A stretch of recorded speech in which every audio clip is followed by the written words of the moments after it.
بسم اللہ الرحمن الرحیم۔ السلام علیکم سامعین، کتاب بات کر کے دیکھتے ہیں، مصنف سراج احمد تنولی۔ انٹرویو منزہ اختشام گوندل، آواز مجید احمد جئی۔ یہ انٹرویو جئی آڈیو لائبریری کے تعاون سے آپ سماعت فرما رہے ہیں۔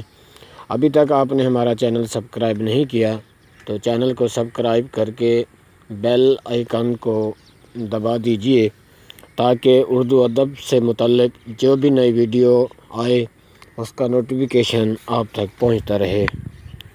منزہ Ehtesham Gondal government degree college for women Kot Momin کی پرنسپل ہیں، ہائی ایجوکیٹڈ اینڈ کوالیفائڈ استانی ہیں۔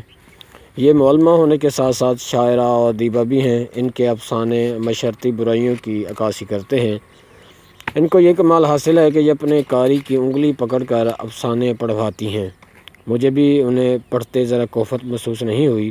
ان کے افسانے پڑھتے پڑھتے گویا میں خود کہانی کے اندر چلا گیا۔ ان سے ہوئی دلچسپ گفتگو، آپ کی سماعتوں کی نظر۔ آپ کب اور کہاں پیدا ہوئیں؟ میں 20 اکتوبر 1984 کو سرگودا کے گاؤں للیانی میں پیدا ہوئی تھی۔ ابتدائی تعلیم کہاں سے حاصل کی؟ اپنی ابتدائی زندگی کے بارے میں کچھ بتائیں۔ ابتدائی تعلیم اپنے گاؤں میں ہی حاصل کی۔ ہمارے گھر سے قریب 5 کلومیٹر دور پرائمری اسکول تھا جو اب ایلیمنٹری ہو چکا ہے۔ وہاں میں، میرے بڑے بھائی اور آس پاس کے کافی بچے مل کے اسکول جایا کرتے تھے۔ رکشہ یا ٹانگا اس طرف نہ تب جاتا تھا اور نہ اب جاتا ہے۔ بچپن بہت اچھا، بہت نرم اور حسین تھا۔ میں فطرت کی گود میں پلی ہوں تو کھیت کھلیان، نہری پانی کی کھالوں کے دونوں کناروں پر اگے پاپولر کے گھنے پیڑ، ٹالی کے دیوہپس درخت جن کی شاخوں کو گانٹھیں لگا کے ہم پینگ جھلایا کرتے تھے۔ سارا دن گروپ کی شکل میں ایک کھیت کی مندیک سے دوسری تک آوارہ پھرنا، کچے پھکے امرود توڑنا، جامن اور کچی انبیاں توڑ کے کھانا، مٹی کے برتن بنانا اور ایسے ہی ہزاروں مشغلے تھے۔ وہ ایسی زندگی تھی جس میں دور دور تک دکھ، تکلیف، غم اور منافقت کا شعبہ تک نہ تھا۔ ماں باپ آپس میں ناراض بھی تھے تو ہم بچے ایک تھے۔ ہمیں بڑوں نے اپنی سیاست میں کبھی توڑنے کی کوشش بھی نہیں کی۔ میں اب بھی اسی جگہ رہتی ہوں اور میرے بھتیجے بھتیجیاں بھی وہیں بچپن جی رہے ہیں۔ میں اپنے بچپن کی کچھ چیزوں کی کمی البتہ بہت محسوس کرتی ہوں۔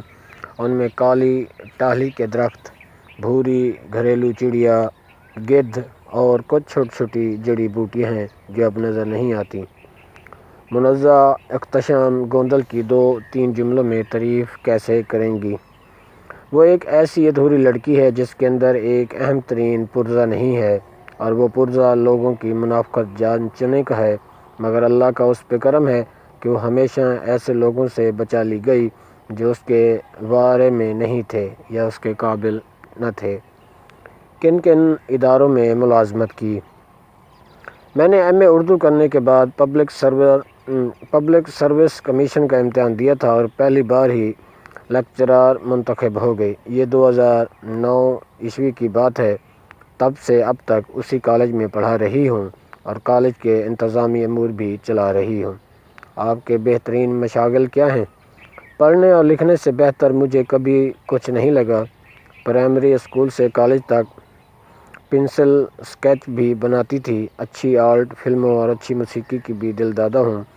سیر و تفریح کا بھی شوق ہے۔ زندگی کے خوشگوار لمحات کا ذکر کرنا چاہیں گی؟ زندگی کے خوشگوار لمحات بہت سے ہیں۔ میں خوش نصیب ہوں کہ میری زندگی بہت ہموار اور بور نہیں گزری۔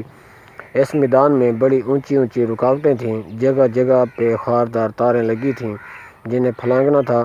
جب بھی کسی رکاوٹ کو عبور کیا تو اپنے اندر ایک سنسنی محسوس کی۔ یہی سب سے خوشگوار لمحہ ہوتا تھا۔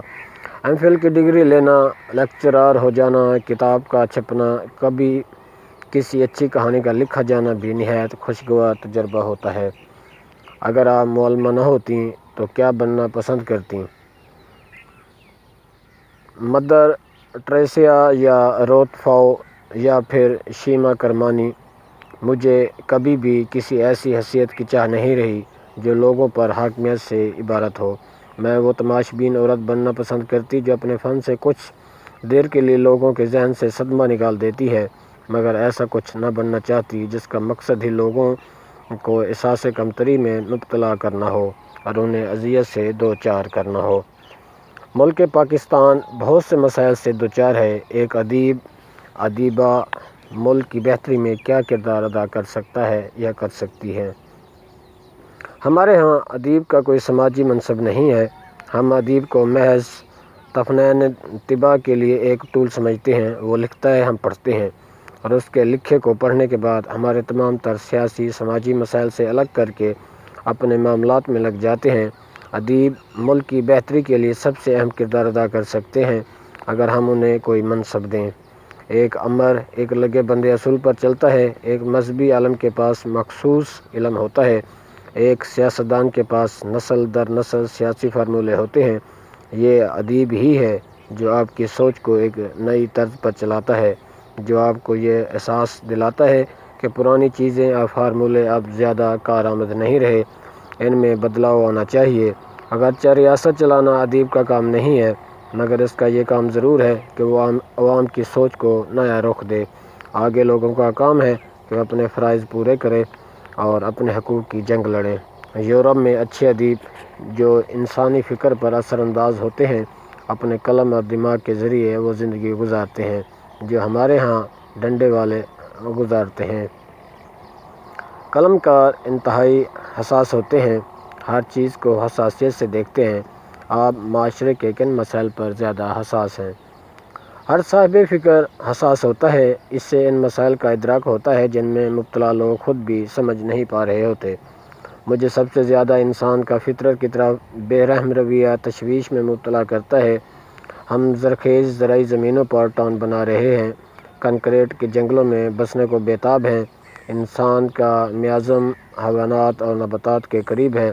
جب انسان فطرت کے قریب ہو یا اس کے لیے اپنے اندر محبت اور قبولیت محسوس کرے تب وہ اپنی انسانی اٹومنی کے بہت قریب ہوتا ہے، لیکن جب وہ مسلسل جمادات کے بیچ رہنے لگتا ہے تو اس کی انسانیت بھی جامد ہونے لگتی ہے اور وہ انسانی سے زیادہ مشینی کلبوت میں آ جاتا ہے۔ دوسری اہم چیز انسانی نفسیات ہے جو میں سمجھتی ہوں نظر انداز کی جا رہی ہے۔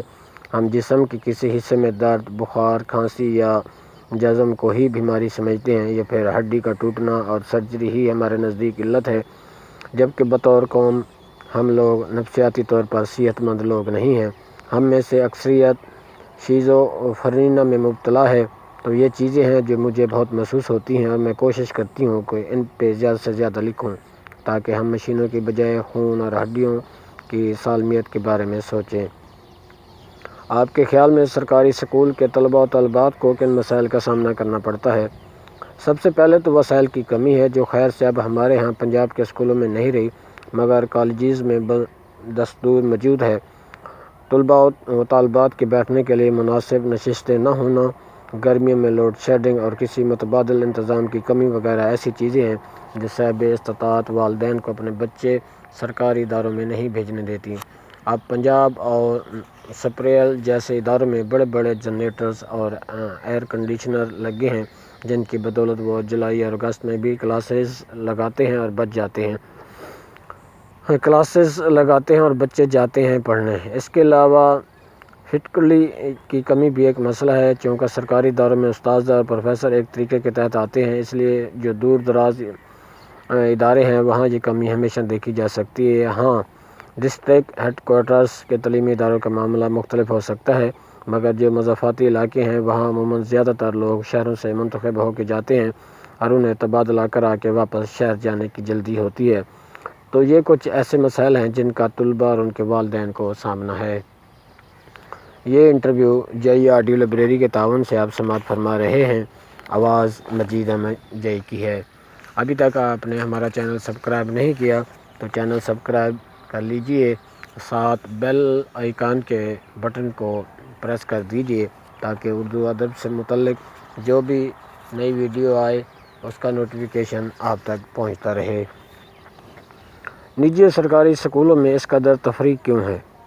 نجی اداروں کا اپنا ریونیو ہوتا ہے، ان کا اپنا بجٹ ہے۔ سال کے آغاز میں ان کے پاس پیسوں سے بھری ایک تھیلی ہوتی ہے جسے وہ ایک منصوبے کے تحت سال کے آخر تک استعمال کرتے ہیں۔ پبلک سیکٹر میں ہم حکومت کے ہاتھوں کی طرف دیکھ رہے ہیں۔ سال کا آغاز مختلف ہیڈز سے قرضہ لے کر کام چلانے سے شروع ہوتا ہے۔ سال کے اختتام 30 جون، یہاں میں مالی سال کی بات کر رہی ہوں، تک ہمیں پیسوں کی ایک تھیلی ملتی ہے جسے ہم ٹکڑے ٹکڑے کر کے ان مختلف ہیڈز میں واپس ڈال دیتے ہیں جہاں سے پورا سال ہم نے قرضہ لیا ہوتا ہے۔ دوسری چیز ایک بڑی غلط فہمی بھی ہے جس کو ختم کرنا ضروری ہے، اور وہ یہ کہ نجی اداروں میں پچھلے ایک عشرے سے ایک فارمولہ کام میں لایا جا رہا ہے، اور وہ فارمولہ یہ ہے کہ وہ 80% اور 90% نمبر لینے والے طلباء کو مفت تعلیم کی پیشکش کرتے ہیں۔ بچے داخلہ لے لیتے ہیں، اس کے بعد ذہین ترین اور محنتی طلباء کا ایک گروپ بنایا جاتا ہے جن پہ الگ سے خصوصی توجہ دی جاتی ہے۔ اب ان میں سے ایک دو بچے بورڈ یا یونیورسٹی میں پوزیشن لے جاتے ہیں۔ اس پوزیشن کے پیچھے نجی اداروں کی مجموعی صورتحال دب جاتی ہے۔ کیا آپ یقین کریں گے کہ ان پوزیشن ہولڈر اداروں میں اکثر کے اوورآل نتائج کے پرسنٹیج 21 سے 22 کے درمیان ہوتی ہے، جبکہ ہم لوگ 60 سے 70% نتائج لے رہے ہوتے ہیں، مگر پوزیشن کے پروپیگنڈا میں سب کچھ دب جاتا ہے۔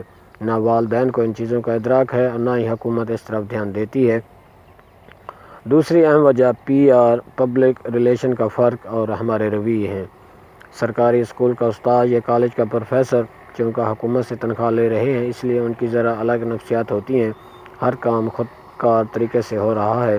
طلباء بھی آ رہے ہیں کہ غریب طلباء کی مجبوری ہے پبلک سیکٹر اداروں میں پڑھنا، اس لیے داخلے کا کوٹا بھی پورا ہو جاتا ہے، جبکہ نجی ادارے محض خدمت خلق کے لیے قوم کے بچوں کو تعلیم نہیں دے رہے بلکہ وہ اپنا کاروبار کر رہے ہیں۔ انہیں ہر مہینے کے آخر میں اخراجات نکال کے اپنی بچت لینی ہوتی ہے، اس لیے وہ جان توڑ محنت کرتے ہیں۔ ان کا استاد پہ روب ہے کہ وہ ان سے تنخواہ لے رہا ہے، ان کے اوپر والدین کا روب ہے کہ وہ والدین سے بھاری فیسیں لے رہے ہیں، سو وہ بینر چھپوانا، پینافلیکس لگوانا، بچوں کے گھروں میں جا کے داخلے کے لیے منتیں کرنا، ایسے سارے حربے استعمال کرتے ہیں جو ہم نہیں کرتے۔ دیکھیں، ہم ریاست کے ملازم ہیں، ریاست ماں ہے جو ڈانٹ ڈپٹ کے بعد چھوڑ دیتی ہے، مگر ایک نجی ادارے کا مالک تو ماں نہیں ہوتا نا، وہ تو سیٹھ ہوتا ہے۔ تو یہ ایک نفسیاتی فرق بھی ہے۔ تفریق کا خاتمہ کیسے ممکن ہو سکتا ہے؟ ایک تو حکومت تعلیمی ادارے کو سفید ہاتھی سمجھنا چھوڑ دے اور ان کے وسائل میں اضافہ کرے۔ ہوتا یہ ہے کہ بیوروکریسی سے لوگ ایجوکیشن اور ہائی ایجوکیشن ڈپارٹمنٹ کے اوپر سیکرٹری اور نگران وغیرہ بنائے جاتے ہیں۔ اب بیوروکریسی کا ایک خاص مزاج ہے، یہ لوگ ریونیو لینڈ اور ان لینڈ ریونیو، پولیس سمیت بھی شعبوں کو پروڈکٹیو سمجھتے ہیں سوائے شعبہ تعلیم کے۔ اور میں یہ کوئی ایسی ویسی بات نہیں کر رہی، ایک مستند بات کر رہی ہوں کہ بیوروکریسی تعلیمی شعبے کو غیر پیداواری شعبہ سمجھتی ہے، اور ان کا بجٹ بناتے وقت اس بات کا خاص خیال رکھا جاتا ہے کہ غیر پیداواری شعبے کو کم سے کم پیسے ملیں۔ شاید یہ لوگ بھول جاتے ہیں کہ سارے انتظامی افسر، عساکر اور مصنف حضرات فیکٹریوں سے نہیں نکلے، انہی اداروں سے پڑھ کر آئے ہیں۔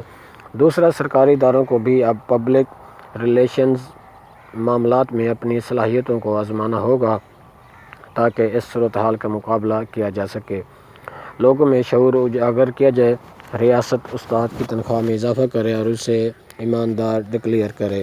آپ جانتے ہیں ہمارا بجٹ بہت سے دوسرے شعبوں کو دیا جاتا ہے۔ مثلاً اگر ادارے میں مرمت کی ضرورت ہے تو بجٹ بلڈنگ ڈپارٹمنٹ کے پاس جائے گا، خواہ وہ 50 لاکھ میں محض سفیدیاں کر کے چلے جائیں، مگر وہ ایماندار ہیں، استاد بے ایمان ہے۔ یہ حکومت کی حالت ہے۔ ادب سے اس قدر لگاؤ کی وجہ کیا ہے؟ ادب کا معاملہ ہمارے اندرون کے ساتھ ہے۔ آپ اپنے باطن میں خوبصورت نہیں تو باہر سے لیپا پوتی کا کوئی فائدہ نہیں۔ ادب ہمیں محبت کرنا سکھاتا ہے، محبت جو کائنات کی سب سے اہم اور وسیع تر قدر ہے۔ یہ ادب ہے جو بتاتا ہے کہ دو مخالف ملکوں کی جنگ میں مرنے والے دو طرفہ بیٹوں بیٹیوں کی مائیں ایک جیسا روتی ہیں، ایک جیسے بین ڈالتی ہیں اور ان کے کلیجے ایک سے پھٹتے ہیں۔ یہ ادب ہے جو بتاتا ہے کہ شیر افریقہ کا ہو یا بنگال کا، دونوں گوشت کھاتے ہیں۔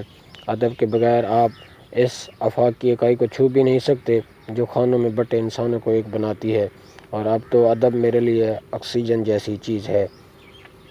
آپ کے نزدیک خواتین ادیبوں کو کن کن مسائل کا سامنا کرنا پڑتا ہے؟ اظہار سب سے بڑا مسئلہ ہے۔ وہ جو کہنا چاہتی ہیں یا کہہ سکتی ہیں وہ آپ بھی نہیں کہہ پاتی کہ تنقید کی کند چھریاں فوراً چل پڑتی ہیں۔ افسانہ نگار عورت زندگی سے بہت معمولی رعایت مانگتی ہے کہ اسے تسلیم کیا جائے، دماغ کی سطح پر تسلیم کیا جائے۔ پہچان دوسرا بڑا مسئلہ ہے۔ وہ کیوں پہچانی جا رہی ہے، یہ بات ہمارے قریبی رشتوں کو ہضم نہیں ہوتی، خصوصاً شوہر صاحبان کو۔ تیسری چیز شناخت کی تسلیم، یعنی کیا وہ واقعی اتنی ذہین ہے؟ اپنی کتاب آنے کے بعد میں نے یہ بھی سنا کہ اس کے عاشق لکھ کے دیتے ہیں۔ معذرت کے ساتھ مجھے ابھی تک ایسا کوئی عاشق نہیں ملا جو مجھ سے بہتر تخلیق کار ہو۔